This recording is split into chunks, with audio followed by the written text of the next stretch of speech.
Perkenalkan, kami dari kelompok 6. Nama saya Ayu Zara Sinaga. Saya Dinda Eka Putri. Saya Nur Fauzia. Saya Dinda Fitri Handayani.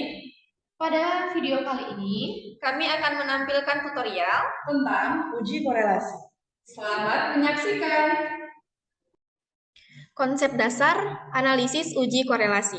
Yang perlu dipahami dalam konsep dasar analisis uji korelasi ini yaitu yang pertama, uji korelasi bertujuan untuk mengetahui tingkat keeratan hubungan antar variabel yang dinyatakan dengan koefisien korelasi atau lebih sering disingkat dengan R.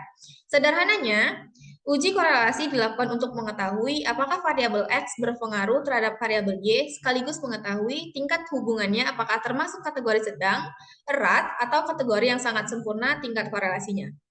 Yang kedua yaitu jenis hubungan antar variabel X dan Y dapat bersifat positif dan negatif.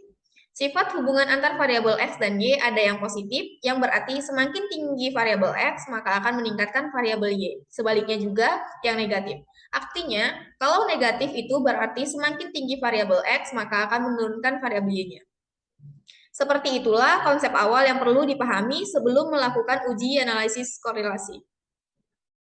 Oke, selanjutnya yaitu masuk ke langkah-langkah pengolahan data dengan SPSS. Di sini terdapat data yang sudah direkap dalam program Excel untuk mempermudah dalam melakukan uji korelasinya. Pertama, data motivasi sebagai variabel X dan data prestasi sebagai variabel Y. Dari data ini, kita akan mencari tahu apakah motivasi berhubungan atau tidak dengan prestasi. Lalu di sini terdapat sampel data yang berjumlah 12 sampel. Kita lanjutkan, untuk proses pengolahannya, buka program SPSS-nya terlebih dahulu seperti ini. Kemudian, dari sini klik variable view, seperti biasa. Untuk name baris pertama kita beri X dan baris kedua sebagai Y. Sementara itu, di bagian label X sebagai motivasi dan Y sebagai prestasi.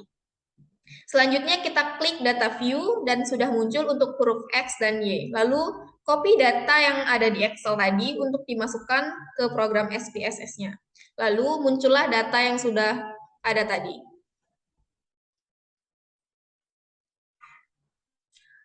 Nah, langkah berikutnya, klik analisis, pilih correlate, dan pilih bivariate.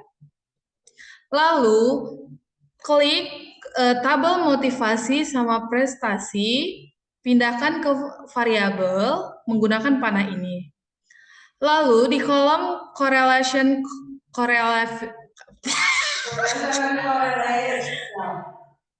Lalu pilih di tabel correlation dan correlate di personal. Lalu di test of significant pilih two-tailed. Terus centangkan di bagian flag significant correlate. Lalu pilih OK. Nah, di sini muncul data output untuk korelasi yang mana belum kita jelasin. Maaf.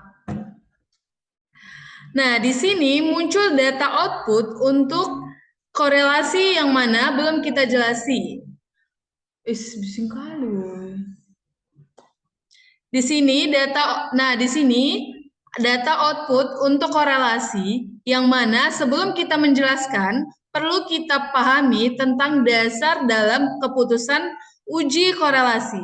Sehingga kita bisa menyimpulkan apakah data variabel motivasi dan prestasi mempunyai hubungan yang signifikan. Perlu kita ketahui tingkat hubungannya itu seperti apa.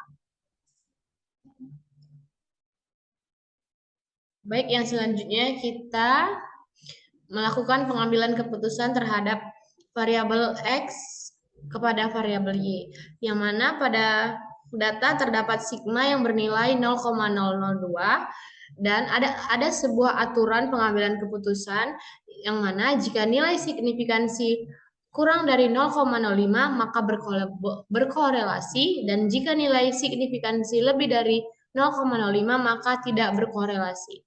Pada data sigmanya bernilai 0,02, maka kita ambil keputusan bahwa data tersebut berkorelasi karena kurang dari 0,05.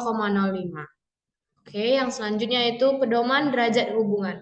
yaitu hubungan antara motivasi terhadap prestasi, yang mana ada aturan-aturannya, yaitu nilai person correlation-nya yang tercantum pada layar tersebut, yaitu pada data kita temukan bahwa motivasi dan prestasi memiliki nilai person correlation yaitu 0,796.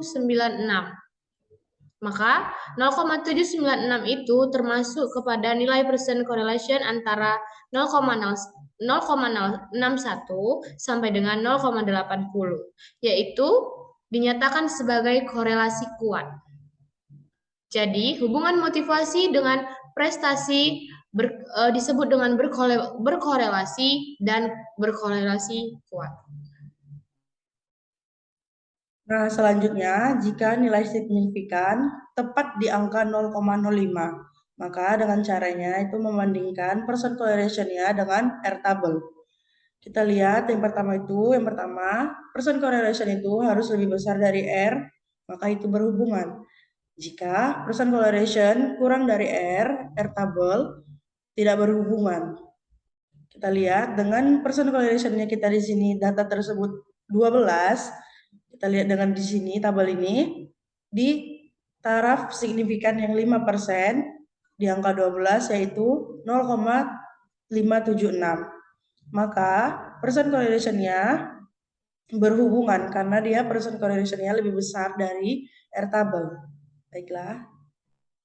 Jadi, kesimpulan dari video tutorial tersebut adalah bahwa antara variabel X yaitu motivasi terhadap variabel Y yaitu prestasi bersifat korelasi dan juga bersifat korelasi kuat yaitu saling berhubungan.